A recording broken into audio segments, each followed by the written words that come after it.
Welcome to the 2-month review, the weekly podcast in which we take one book, one big book, one long book, break it down section by section, bit by bit, talk about it, come up with theories, analyze it, make jokes, have fun. Overall, it's just trying to have a good time with a difficult sort of book. So this is Chad Post from Open Letter Books, and I'm joined as always by Brian Wood, author of Joytime Killbox. Blanked out there, almost said Psychopath, which I don't know why that came to mind, but Joytime Killbox. And how are you doing, Brian? Great. I'm glad that's what comes to mind when you stare blankly into my beady little eyes. Psychopath. Good to be here. Killbox was coming in my mind as Psychopath for some reason. Sure. No, that makes sense. Sounds very murdery. I've been up for a very long time. And we're joined this week by special guest Hailey Dezort from the name of your company is K Publicity. That's what I thought. Okay. And former Open Letter intern, former guest on 2-month review, where we talked about Radiant Terminus. And this week this season, the 8th season, we're talking about Codex 1962 by Schoen. And we are this particular week talking about this part of the second volume of this trilogy, which is Iceland's 1,000 Years. And we're going to be going over pages 257 through 302, which is chapters 8 through 13. There's a nice time jump in the middle. There's lots of fun stuff in here, sort of picking up where we left off. But before we get started, do you guys have any general banter or comments? What's K Publicity? I want to know about K Publicity. There you go. I'm serious. I'm actually earnestly. What do you do? I want to hear about this. Yeah, so I'm a marketing and publicity assistant it's a PR firm, but we represent publishing houses and authors who can afford to hire us. In addition to like their in-house team. And so we work with imprints like Pyre, 7th Street Books, and then other authors. So we do a lot of like thriller and crime, like a lot of genre fiction, but recently we've been working with a lot of like university press, like University of Nebraska press. Oh, you're working with UNP? That's interesting. Mm-hmm. Yeah, and we... Mm-hmm. What books are you doing? All their books or just a handful of them? No, just one of their authors, Tim Hilligans. He's writing a memoir. Okay. So it's The Distance Between. I think that's the title. That's definitely the title. That's kind of like rule number one of being a publicist. Yeah. Don't call the book Psychopath. No, but yeah, so it's been super fun. We're doing a number of titles every single month, so it's keeping me on my toes because it's always something different. I love it. And the authors Chad and I we just went to we were sitting in the audience of a publicity panel. We learned some wonderful things about book publicity. Are you going to steal my? Okay, so if anyone's a super fan and you've listened to the 3% podcast that came out this morning, you will already know part of this. But who gives a shit? It's worth repeating. So Hailey, good idea or bad idea? A reading in PetSmart, one reading for dogs, one reading for cats. Hell yeah! Wait, what? No, that exactly. Yeah, that's the right. That's it. Correct answer. Moving on. No, I learned I have a long way to go. I need to get a Twitter and a website. And don't get Squarespace because you can't call them for support. And so I got a lot to do. Oh my gosh, I manage like 5 or 6 social media accounts for our clients because like it's everyone's like worst nightmare. No one wants to do social media, and so I'm then like, I'll do it for you. do you write in different voices? Yeah. Oh, that's awesome. Like, you feel schizophrenic? I definitely don't feel schizophrenic, but then it's like it's definitely like having to get into it a little bit. There will be times where I'll just like send it for review, and she's like, "Yeah, this doesn't really sound like the person." I'm like, "Yeah, it was like 7 a.m. and I was a little tired and hadn't had my coffee." But no, it's really fun. I enjoy it. And like you get to interact with people's readers, like their fans, because I'll be like responding to people. And some of our clients' readers are hilarious. They're just like really active on their social media pages. So they'll like send a lot of stuff. We have an author who he'll send me like photos of his dogs and I'll put them on. And so as a response, his fans will just post pictures of their dogs back. And I'm like, this is great. I live for this content. Enough with the dogs. Like, we saw at the same conference where we learned about having readings in PetSmart. I also saw this guy like French his dog, like straight up Frenching his dog next to our table. It was very disturbing. I'm not a big That dog makes me fan, so and that one went that was too far. That was too far for me. Wait, you were at a PetSmart for like a reading? Like that was real? No, the woman suggested that, but we were at a normal hotel conference convention center, and there's a guy with his dog, and he was really getting intimate with that dog's tongue on his face and his mouth. And it was very disturbing. So we should have had you out here for the ladder. That would have been fun. We'll do it next time for sure. You could come give good publicity tips. Like I'm reading. here for you. Yeah. I hope that the person who said all this stuff never finds out that I have these podcasts. They never will. They never will. It's like the wrong kind of publicity for them. No, like if you have a book on dogs, you go read at a PetSmart. So like I have a book on sociopaths, so I have to go read it at the Republican National Convention. Fuck. Makes sense.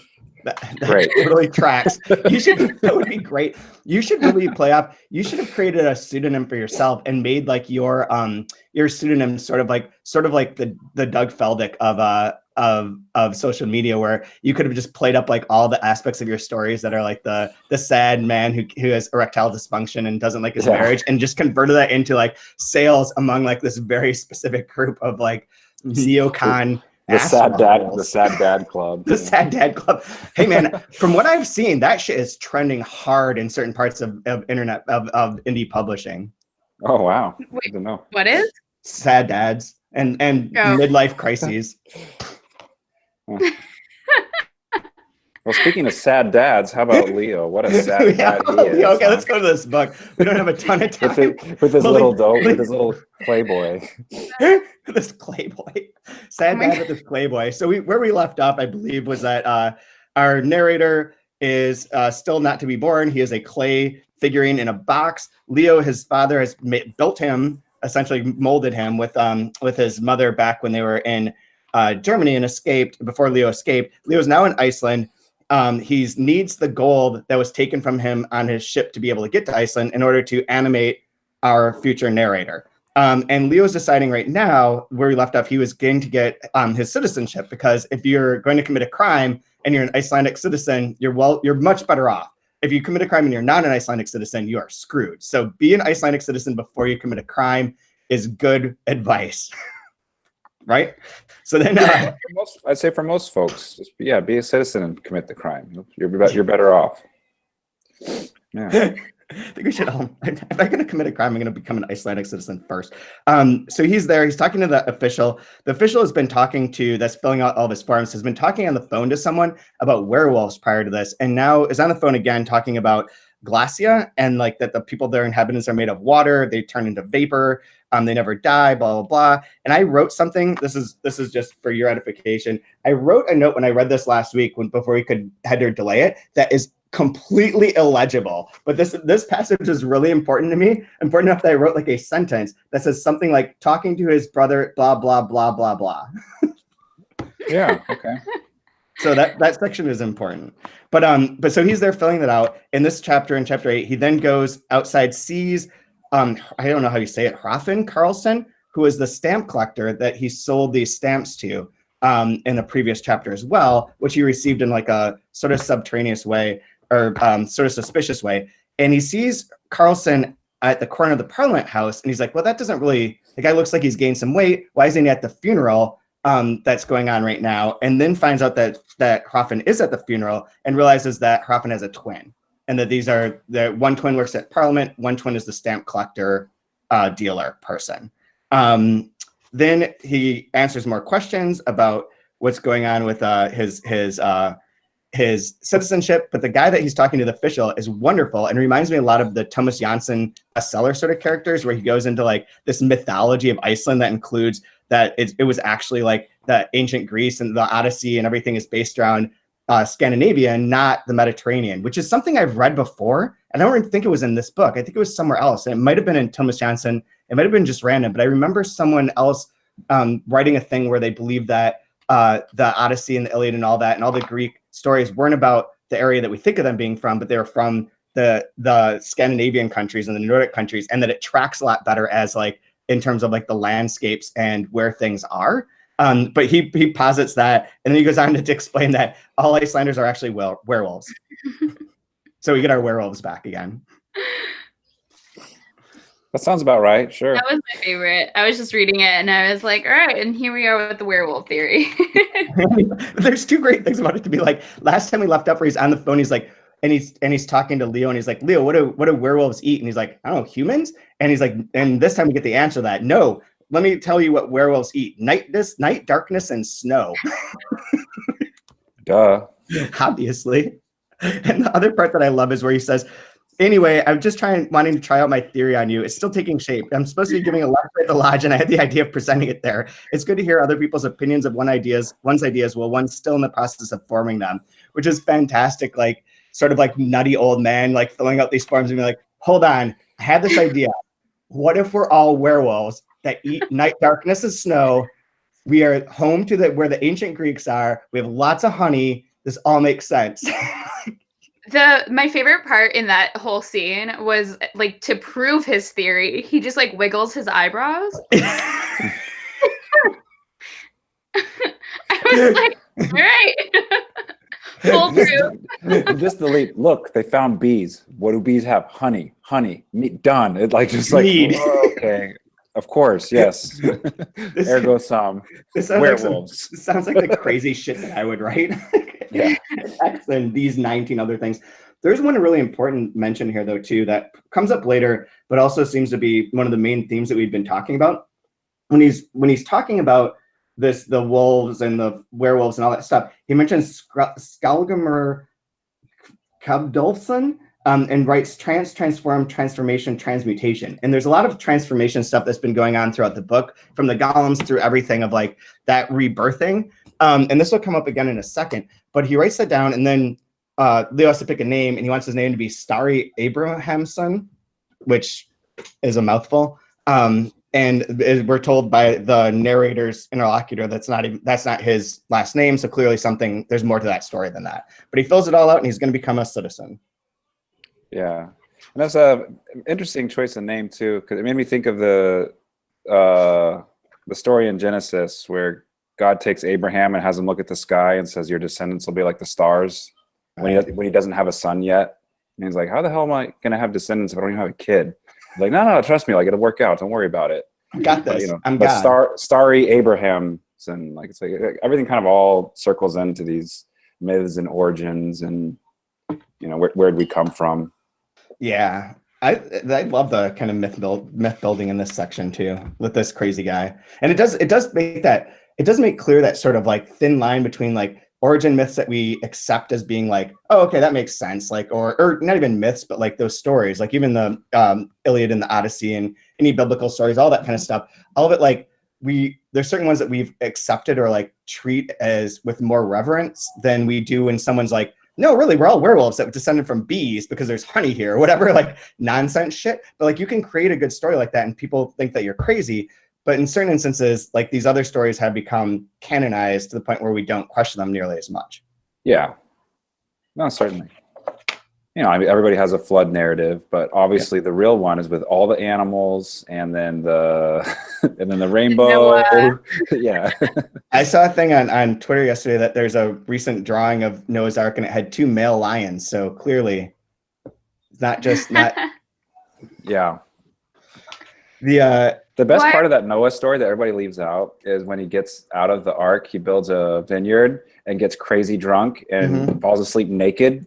And then the sons have to choose who has to have the shame of trying to cover up their naked father. Yep. And the one that ends up doing it, like his tribe that is cursed or is like on the outside, all because they saw their dad naked. Yep. Like, how come we never learned that one in school, in Sunday school? That's the part of the myth making that doesn't quite work anymore. No, the drunk naked dad works perfect. Yeah. You know what? I'm sick of you kids. I've been in this boat. I wanted to turn around forever. Screw you. I'm getting drunk and I'm getting naked. Goodbye. Daddy's getting lit. See you all in heaven. It's like you pick and choose which parts you want to tell and not, well, this makes it sound really crazy. Everything's believable up until that moment. All the animals in one boat, I can take that, but a naked dad, I'm out of here. Yeah. Yeah.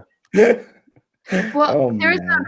another part too that they were talking about or he was bringing up in his theory of werewolves, that like you don't hear this history because it's censored, and this idea of like people getting paid off.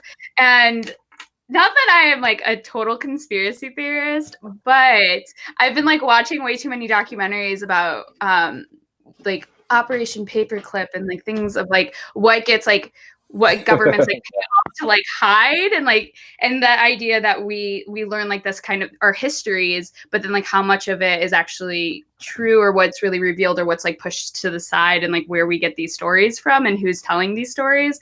So even though like this whole section, you're like, okay, like I get it, werewolves. I really appreciated the idea of like, well, someone's gonna get like, you know, killed if like they say anything bad about us, like of this like certain kind of heritage, because they don't want to like associate with that. So the idea of like these lineages or these stories like being buried for a certain kind of like reason.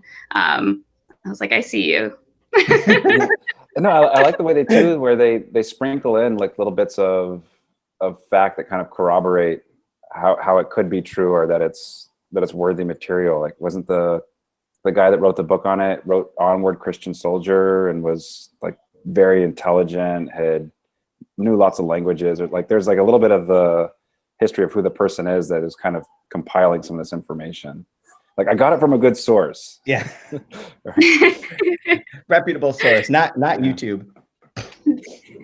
I feel like, yeah, I don't want to go off on a tangent, but all this like Bram Stoker says straight out in Dracula, or perhaps it's the Count who says it, that he himself is descended from Icelandic werewolves.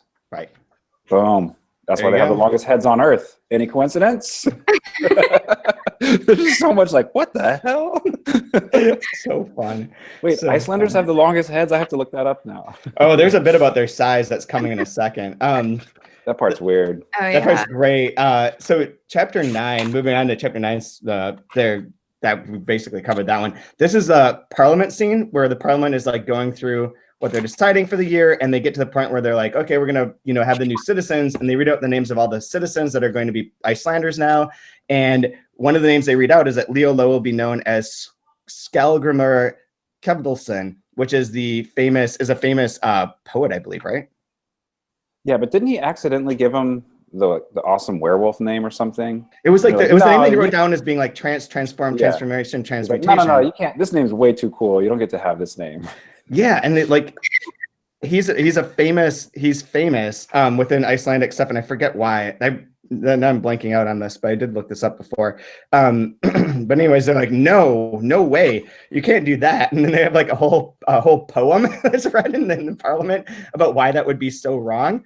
And then have a great thing about how names have gotten out of control, that it emerges that the public is getting carried away in utter absurdity when it comes to naming their children. Dion, Lucky, Boy, Tyrone, Roy, and then my favorite, Gibbon, which is noted by the name of a species of monkey. It's a tiny monkey. Which I will explain this because this has been an inside joke for a couple of years. But when we were at Alta a number of years ago, there was a guy who won a prize from the American Literary Translators Association for his translation of some nonfiction book.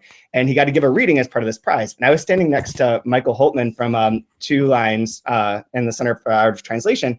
And this guy's bit was about monkeys, and it was about gibbons. And he said the word gibbons no fewer than like 300 times in like a 4-minute reading, because he'd be like, and then the gibbons get to the top of the hill, and the gibbons start rolling down the hill, and there's a gibbons upon gibbons as the gibbons create a ball of gibbons as the gibbons are rolling down the hill of all these gibbons, where the gibbons are all over this field. And we just couldn't stop laughing at the word gibbons. So every time I see him, it's just like, gibbons is like the funniest thing in the world to me. So to see it in the middle of this book again is like, yes, gibbons. Jones tapped into the inherent humor of gibbons. When was this section written? This volume? 2000. I'm trying to look at mine. Says 2016, but when was the middle one? 2001. 2001. Because I feel like this has only gotten worse. Kids' names are ridiculous now. Oh. It's crazy. Oh, yeah. I mean, like, I'm guilty of it as well, but like, holy crap, man, it's out of control. Like the Kardashian kids, right? Isn't it like Stormy and Loopy and I don't remember. Like they just name their kids off of like Disney characters. And then just random now. Yeah. They're like random. I think one is called True. There's one called Blue. They're named after fragrances. Like they sound like they're naming their kids after perfume or something. I wonder if those kids are just Blue West, that. or I don't know. Yeah, what are Beyonce's kids? Like they also have I think it's names, like right? Blue Ivy. Blue Ivy. I think it's. See, that's a perfume. That's not a. Although I have to say, my favorite word in all of this whole section is codswallop. Yeah, that is a weird word. That's a beautiful word. Like, I want to make codswallop like popular. But this whole part felt like it was like inspired by Terry Gilliam or something. It was really strange and like an absurd, and dealing with the rules and regulations. And then the person that's reading the poem saying there's no way you get this name is like a giant, apparently. Like he's like 7 feet tall or something. Like they're all tall, man. So everything is just kind of distorted and weird and sort of like waking dream nightmarish. It's just a really odd scene. A man so huge that Leo wonders if he is ever going to stop. I had listened to this actually on audiobook because I have the book, but I was like listening to this section. And so they read it in full verse, which was like the funniest thing to me. And it was so absurd, but I was like sitting there just like imagining this huge giant, and they go into different voices while reading this book. Like the audiobook is really great for this, and you hear how you should actually be pronouncing the names in this. Oh yeah, thank you. No, you mean exactly like I have been pronouncing them, right, Hailey? I can't. I'm not even gonna attempt, but I think you should. I think you should read this in verse as you heard it on there. I feel like I would butcher it. It just wouldn't. It wouldn't be good, but it was hilarious, and it reminded me of I don't know. I was just like thinking back to like things I've read in like Shakespeare and whatnot, just like comedy, and like them standing up and it just feeling so out of like left field, because it was like not like super serious, but then you get this guy and is like, yeah, nope, not okay, and you're like, okay, just like this idea of like who's allowed to have these names and like how they're tainting the Icelandic nation. Yeah. They're like stealing their names. That's very Thomas Jansson too. And then as a joke, they name him Jan Johansson or Jan Janssen. Yeah. It's like he's basically like Lioness. So like give him Jan Janssen. Great. The next chapter is a little bit unnerving or strange. Chapter 10, where he's out fishing and he runs back into his friend from the boat, Anthony Theophrastus Anathius Brown, who was the black guy on the boat that was hiding in his room when he was like throwing up and the people are coming to look for him. And he takes them to something. I don't remember what happens with them there, but they meet up again here, and he tells his story of how he's been on Iceland for all these years working for the Faculty of Theology. But his story to get there is a little bit fucked up and not very cool, about like how Woodrow Wilson, right? Woodrow Wilson really liked watching black men wrestle naked, which that's a thing that happens here. But anyway, so he's there, and the most important piece of this is that Leo wants him to help him when he's going to take on Hrafn and his twin brother to get the gold back. That this guy is like strong, good at wrestling. He's very good at wrestling. Very good, and is someone that he wants on his side as his friend. So we're setting up a sort of maybe a heist of sorts. Yeah, and again, it was really bizarre. The whole like I travel around the world learning all the theology of all the world. Like okay, yeah, it's like this like magical person that just shows up, kind of. Because even on the boat, when he gets on the boat and describes this, it's like a carnival of people. Like it's so the descriptions are so bizarre, and then here he pops up again in a little bit of a more of a real way, but it still feels very bizarre. Yeah, I agree. I feel like that's gonna pay off later, or there's gonna be another part, sort of like when we had the like, what do werewolves eat question, and then a few chapters later, you're like, oh, they eat darkness and snow. Like that this could pay off in a little bit too. But for now, like we get his sort of origin story, which is like both depressing and sort of mythic. Yeah, there were so many sentences in this like chapter that were just so cringe. I know. Well, because it's just like a very casual racism throughout. Like when he's talking to Leo and he's like, well, why should he be able to like be an Icelandic citizen like above any other people of his race. And like the this kind of like white savior to this like Lord Buttercrumb, which also that name, like coming in, who was like, I'm pretty sure a slave owner had this estate, because he talks about him being feared by Black people, and then coming in and he's like, oh, he like saved my life, and it's like he wrestled for him and like took part. And also I just had flashbacks to Django Unchained and like that whole scene. Yeah, and it was really kind of jarring, like reading about like werewolves and then kind of even the chapters after this, and then like having this that feels way more, again, like grounded in realism and like this history that we know of in America. And it just like, it kind of brought me out of the kind of like mythic in a way with this. Right. I don't know. There's a lot of stuff in Thomas Johnson about like the inherent racism in Iceland, because there's like things that are like maybe factually true or rumored about like who was allowed to be at the military base, the US military base, like what kind of GIs could be there, like in terms of their race. But also that there isn't very many African descendants in Iceland. But this also like you say, it's very jarring, but it's also, and it's casually racist, and it's casually racist the way that America was casually racist in 1917 too. So it's almost like too realistic compared to the other parts where they have their mythic things that sort of not forgive, because there's nothing really offensive in them, but they're a little bit weirder. But this one is like, oh yeah, America had these estate owners named Lord Buttercrumb who watched Black men wrestle. Like, that's fucked up. Exactly. And then he's like, but he like saved my life by paying for like my college. But then he's in Iceland and he didn't go to the war. He evaded the war. Yeah. All of his brothers died in the war. So he didn't die in the war because he did this thing and became good at wrestling and theology. And he doesn't even get to go to the university. He like also talks about how he's like working for the university in Iceland, but then is not actually allowed to go there. Right. And they arrested him when he got off the boat because no one had told him that he was Black. Yeah. I was just kind of like, wait, am I it was just a very different reading experience, like this chapter specifically. And,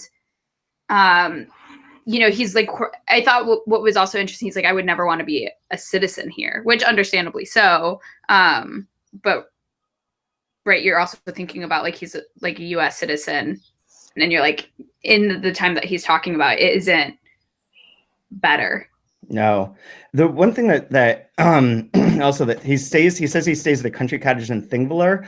I believe that this is what they refer to as where the first parliament took place. It's this really grand part of Iceland where there's like kind of a sheer kind of cliff. It's a very like important geological part of Iceland, and it's where everyone came together and formed like the first parliament to have like a country of Iceland. And if I remember right, there is a cottage there, but it was like the cottage of like the prime minister or something, and it's like just one thing. It's like in the middle of nowhere, like seemingly nowhere, and there's like one little house. I might be making this up, and it might have changed since I saw it, but in my mind I remember this one little house there, but that there's nothing else for miles. So he's almost like completely isolated out in Thingvellir, which is like an important part of Iceland's history. He's at like the origin of Iceland's beginnings as a country, by himself, where they come and like consult with him about theological matters every so often. And so if like that is like kind of like that setup, what to me feels mythic about it is like more of his reality than the things that we're getting like these mythic tales told by people that are very like outlandish and that are like kind of happening, but like the werewolves or those ideas. But he talks about like feeling like he lives like a shadow. Yeah. Like his just like existence and being is very like within these fairy tale or these like mythical settings, but it's really like it's grounded in this like racism. This casual racism that is like, I don't know. That was just something that I was thinking about. Like, you don't have to reach for it to feel very, like weird and yeah, I don't know if that makes sense. Yeah. Me just rambling.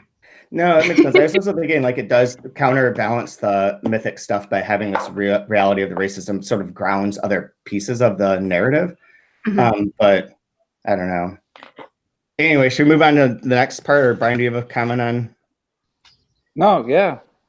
Racism and theology and wrestling. I think you guys nailed that. that section. Theology of wrestling. The next part is part 5, a spring evening in Reykjavik, and this consists of 2 chapters that involve our ghosts. So the main thing is that Asker Helgeson. Do you know how to say that from listening to the audiobook? No. Okay. He was the kid that was murdered. The guy that was murdered, who maybe is the basis of the crime story part of this novel or this volume, because it's subtitled as a crime story. And it was weird because it says when he died at his funeral, he lacked a tongue, 4 fingers, 3 toes, and both earlobes, not to mention the most important bits. Now everything's back in place, so he can start over. So he is a ghost. He's in this graveyard for the first time, floating around. Then he runs into the Gretaskata ghost, who was also known in real life as Kitty Rock and or Chrissy Chick, which are both funny. And he died, and he became he was sort of like a rock and roll kid, like way into rock around the clock. Very funny. He's also, we'll find out, related to Asker, and we'll help him out a little bit. But he dies in like a crazy way. But his one of the fun parts, 2 fun parts of this is, one is that his last words are "see you later, alligator," but it's spelled incorrectly, which is like fun because it's like he was saying it as if he was imitating an American accent, but not quite there. And the other thing is they talk about the size of the people who were born in Trolls Cape between 1900 and 1908, and it has all their names, their height, and their weights, but it's in centimeters and kilograms, which I've then converted because I don't know how to do that. I don't know what those systems mean. And this would be an average of they're humongous 38-inch baby that weighs 30 pounds. That baby's like 3 feet and 30 pounds. And not that it matters, but the tallest of all of them was Christian, which is the same name as the person, right? Yeah. Just kind of like with the twins, and then with this being here, it reminded me of Lolita. Oh yeah, the Lolita same style where it had the list, the class lists, and the number of twins that were in. I don't know if it was a nod to it or not, but there's a playfulness about it that reminds me of some of Nabokov's techniques. Yeah, the "See You Later, Alligator." I will now forever have that wedded in my mind to this movie called Hello, Mary Lou, Prom Night 2. Which was featured on How Did This Get Made a few weeks ago, which I can't recommend this movie and this podcast enough. Like, absolutely everyone watching this, stop, go watch Hello, Mary Lou, Prom Night 2 and listen to that How Did This Get Made, and you will be mesmerized. It's one of the most bizarre and amazing movies ever made, and the breakdown of it is fantastic. It's totally wild, but there's a ghost that comes back that is killed in this prom, and she comes back, and you can always tell when she's taking over someone because she says, "See you later, alligator," over and over again. It's like the phrase that allows you as a viewer to know that she is inhabiting that body. So, the hell was the writer thinking? You have the whole English language at your disposal. What do we need to have like that primer be? How about it's from the Okie dokie? She died in the 50s. Gosh, that's miserable. That movie is brilliant.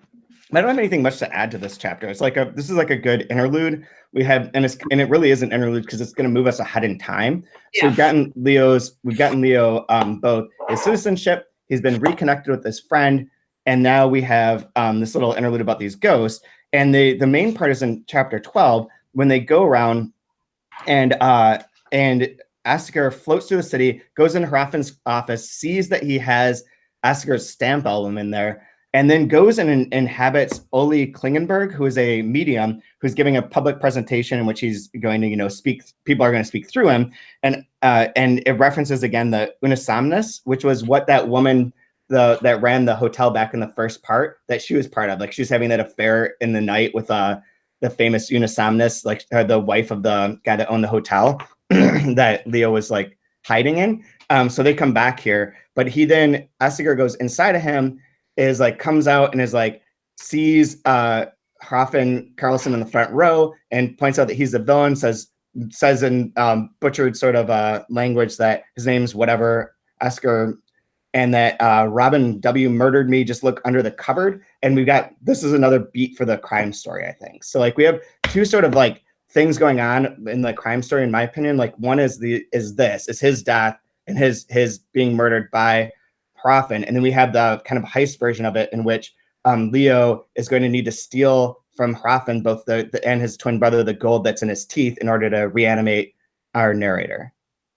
And the two sort of are dovetailing. And one's like a crime story, like he's missing limbs. I don't know how seriously we're supposed to take that, but when it says like he lost all of his like his earlobes and his fingers and his toes and all this crazy shit, like something real bad was going on there. And then we have the kind of almost not really slapsticky, but like a little bit more slapsticky of like trying to figure out how to steal someone's like gold in their mouth. Yeah, I like the first line on chapter 12 where he says, "People seem more interested in tracking down his stamps than his murderer." What kind of society was this turning into? And no, I mean, it's interesting because there's the mention of that, and then there's, you know, a little bit later it starts kind of mentioning like women in communism versus women in capitalism, and so good. And when like gold being taken, and there's something here with like transactions, and so that I get another kind of thematic thing that I think he's playing with, and I love that line there where like, don't you care about like the actual justice of like lives being destroyed? Like, no, I'm like worried about what happened to the stuff. Yeah, transactions, transmutations, transformations. Yeah. I also that. the like kind of like the propaganda or the brainwashing that I mean that's happening in the next chapter. I'm getting that's cool. We can go into that. Like because that starts when they're talking about like the French women, the Dutch women versus like the communist women, and Pynchon talking about how like easy it is to brainwash these like women if you got a tail. Yeah, and I was thinking about this like idea of like the brainwashing and like that comes in. But I feel like so much of also like these like tales or these myths, like to some extent, there's like that level of acceptance and like, again, like the conspiracies of like the histories that you're told and like how much can be like like propaganda or brainwashing and like, right, if you're taking it to an extreme, but like what he's a KGB sex agent. He knows the moves. he spent his time in the swallow's nest. I never read. I never watched. Did you watch Red Sparrow? The yes. Wasn't that one about? Was she a Russian? I think so. Like a sex spy. Yeah. That's a real thing apparently? I guess. Oh. That was a wild movie. Oh my god! The fact that it ends with "that was the clincher." Yeah. It was like great. Yeah, so this is chapter 6. We're 4 years later. It's August 1962, which note Codex 1962 might be related to this year. It might be important. And it opens with a bit about scientists talking about them being the light of the north. This is reminding me very much of a Pynchon section of and Against the Day, which wouldn't have been available when this book was written. So it's clearly not an homage to that, but it does remind me of that. Then it goes into what Leo's doing now, 4 years later, now that he's a citizen, he's working in like a craftsman shop, making little figurines that they sell. That's called Midgarder. Yeah, like Midgard. And they're making like all these Thor-like they're like little objects to sell and are like famous little doohickeys. And he meets one of the people who he knew from from Germany and from like the ceramics workshop that's run by the Germans. And by workshop, we'll put that in quotes. He mentions everyone at this prison camp died. Then Leo calls Pynchon, the guy that was learning Icelandic with him from that one teacher, and talking about like I wonder if that's what I meant way back when I mentioned the thing about water. I think I might have been thinking about how that when they were learning the language, they had to learn about water, and the guy kept saying like you can't learn Icelandic until you drink this pure Icelandic water first. But anyway, so he calls Pynchon and says like, "Oh, did you figure it out for me? We don't really know what this is," but then he knows that Pynchon is a Russian spy who's pretty bored because nothing happens in Iceland. The left is like informed of everything important and there's not a lot of secrets that are going on, but he still nevertheless has a mission in which he goes through and seduces all of the switchboard operators, possibly with his tail because he's been trained in the art of lovemaking through the KGB swallow's nest. So get Pynchon's back. So we have like a triumvirate of like Leo's little cohort that are being brought together, bringing the team together for this heist. I'm excited. Yeah, and I like too that he gets a job. Like the job he gets is with ceramics, and right because he makes his own son out of clay, right? So that ties in well, also. I think. So. Yeah, absolutely. It's all starting to kind of, the seams aren't showing just yet, but you can kind of see where it's all knotting together and unknotting nicely. Yeah, absolutely. I like that the two that don't sell are Freya and Helgrdr long breeches. Because Freya was not popular and his statue is considered obscene. Which I want that statue. I want to know what that statue looks like. I'm going to do some Googling in a minute and get flagged by the university's servers. I don't know if there's anything else to add about this section. And more about like the sort of relationship, this beginning part of the light of the north and the thing that I referenced as being sort of Pynchonian. There is a bit here where it tells like the story of the Jews, who are the only nation apart from the Icelanders to have received direct orders from God to light the way for the world. The history of Iceland has been a series of disasters, exiles, and humiliations. Our exile, however, was such that no one was sent away. We've always lived here, thank God, but we were made exiles in our own country. So it's another part of that kind of Iceland mythology that's coming here too. Yeah, there was a very anti-Semitic hinting at the beginning as well, where it talks about you can try to learn the language and integrate into our country, but it uses the word rats. Oh yeah, on 258, they squeeze into every crack like rats. They're inside the walls, all over the house, twitting away on every crossbeam. So even like within that, there's still kind of this anti-Semitic language of foreigners coming into the country. Like you may have escaped that and come here, but there's still that same. It's almost like a universal feeling that they're getting everywhere. And so I see that within this section and the sections before as well, where it's kind of the immigrant experience and an anti-Semitic experience wherever he's going. That also sort of links back with what we said in the first part about like him wanting to give birth to a new sort of man. Yeah. And this being like a new sort of man that's going to bring peace or whatever, but also like a Jew in Iceland. Yeah. Because that I think Howard mentioned that there wasn't really there weren't very many Jews living in Iceland, and Iceland wasn't particularly accommodating during World War II. Yeah, I mean, the United States wasn't either. Yeah, but because even before that it says they are foreigners, and nobody is fooled when they manage to mimic as pure Icelandic and avian.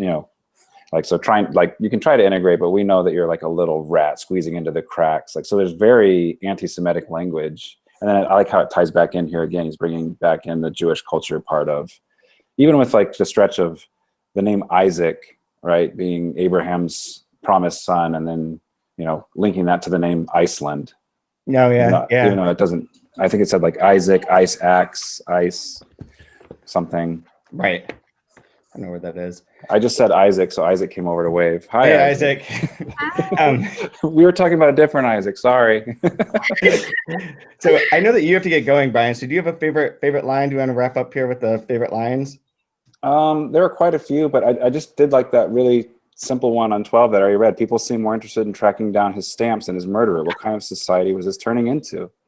And I find myself like, I don't know, if you watch any Netflix documentary, like, yeah, you care about the murder, but I want to know what happened to all the other stuff. Who cares about the people that actually died?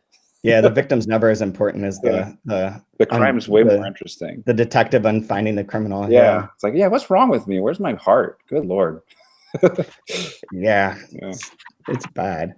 I think my favorite is, because I'm doubling down on this word, the minister is not amused by this incident. And if we didn't know that the werewolf theory was codswallop, it would be precisely at the moment like this that he would be inclined to shapeshift. Codswallop. I'm just going to start using it in every situation I can. What a bunch of codswallops. Well, I don't have a favorite line, but sorry. I'm not you should have a favorite verse from the poem that you should read to us. No, but I think it's so silly, but like the whole like werewolf scene and like, God, when he just like did the fucking eyebrow thing, I was just like laughing so hard. Like that was one of my favorite parts. It's like so ridiculous and absurd, but it was hilarious. So from now on, we're all set. And next week we're going to be going over pages 303 through 344, which is the end of volume 2. So we're finishing volume 2, a crime story. And then after that, we'll get into part 3, I'm a Sleeping Door, a science fiction story, in which a lot of things come clear. But so for next week, we'll be going over that. Until then, you can always follow us on wherever, Twitter, Instagram, so on and so forth, at Chad W Post or at open_letter. Brian, you are Brian Wood _. I'm gonna get better at it because I took a class on it, sort of. I listened to a talk, so I'm gonna. You should go record yourself. Take a video of yourself reading at PetSmart from your book, like the most offensive part of your book, reading at PetSmart to a dog. Record that dog, put that video on Twitter, and you will go viral. Got it. That is good publicity information. Correct, Hailey? Correct. Thank you. I got two experts have agreed. And Hailey, you changed your Twitter handle. Oh, I did. I think I don't even know what it is. It's like Hailey _Dezort. Yep. Dezort, my last name. And then my Instagram is the Hey Hales. I kept that the same. Okay. I don't know.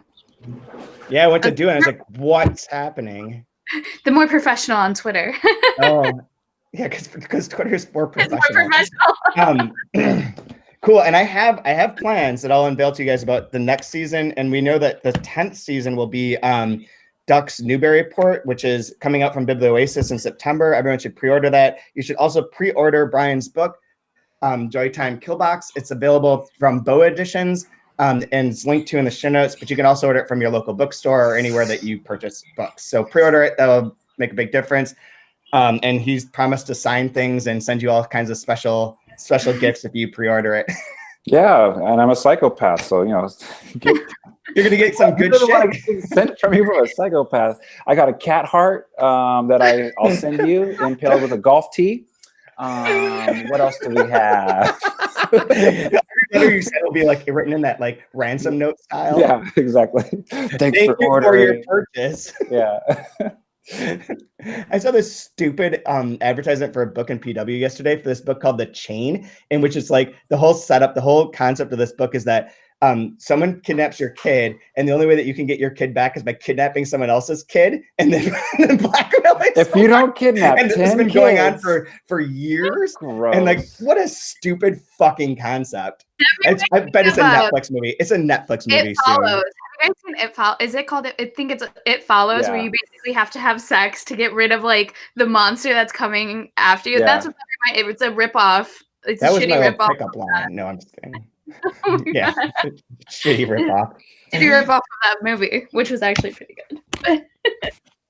Anyways, okay. Till next week. I'm Chad. I'll see you guys soon. Bye.